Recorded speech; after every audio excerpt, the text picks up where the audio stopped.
Welcome to today's lecture on the DVM. And no, that's not a typo. We will not be discussing the scientific wait times at the Department of Motor Vehicles, but instead we are focusing on a much more important topic, the Diel Vertical Migration, or the DVM.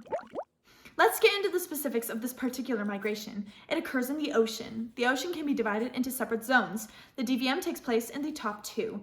The epipelagic zone ranges from 0 to 200 meters deep, anywhere sunlight can still reach. This is often called the surface of the ocean. From 200 meters to 1,000 meters deep is the mesopelagic zone, also known as the twilight zone. Dun, dun, dun! In the mesopelagic zone, there's just enough filtered light from the surface where organisms can decipher night from day. For today's purpose, the ocean food web can be simplified into three main parts. Phytoplankton. They are single-celled photosynthetic organisms that live in the epipelagic zone, most commonly found as algae. These serve as the basis for the marine food chain, including zooplankton. Zooplankton are small, free-floating aquatic organisms, including crustaceans and the immature stages of larger animals. They are then prey to larger animals, and in our case, mesopelagic organisms. These are fish and other marine creatures, such as squid and jellyfish, that participate in the Diel Vertical Migration.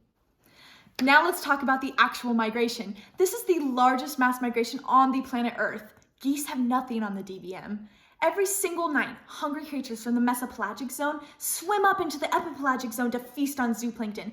Because of their ability to decipher night from day, they can tell when to use the cover of darkness to journey hundreds of meters vertically and avoid predation. Now, this isn't just a few fish at a time, it is up to trillions of marine organisms swimming through the ocean together in a giant biomass in order to reach the surface and descend back home, fully fed and safe to the mesopelagic zone. So why is this nightly mass oceanic migration so important? One word: carbon. Excess carbon in the atmosphere has a negative effect on our climate and the health of our planet. The DVM plays a vital role in removing carbon from the atmosphere through the marine carbon cycle. Phytoplankton in the epipelagic zone use photosynthesis to take carbon dioxide from the air and store it in their cells. Carbon now becomes part of the ocean food web, and as shown before, phytoplankton is consumed by zooplankton, thus transferring carbon from one organism to another. Then, the creatures participating in the nightly migration consume zooplankton, resulting in another carbon transfer. This carbon is then transported from the surface to the mesopelagic zone.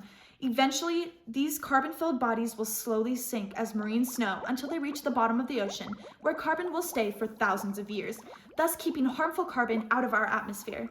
The ocean is actually responsible for storing 20 times more carbon than all plants and soil combined. Thus, the Diel Vertical Migration plays a critical role in maintaining the atmospheric carbon levels for the whole planet, benefiting all life on Earth.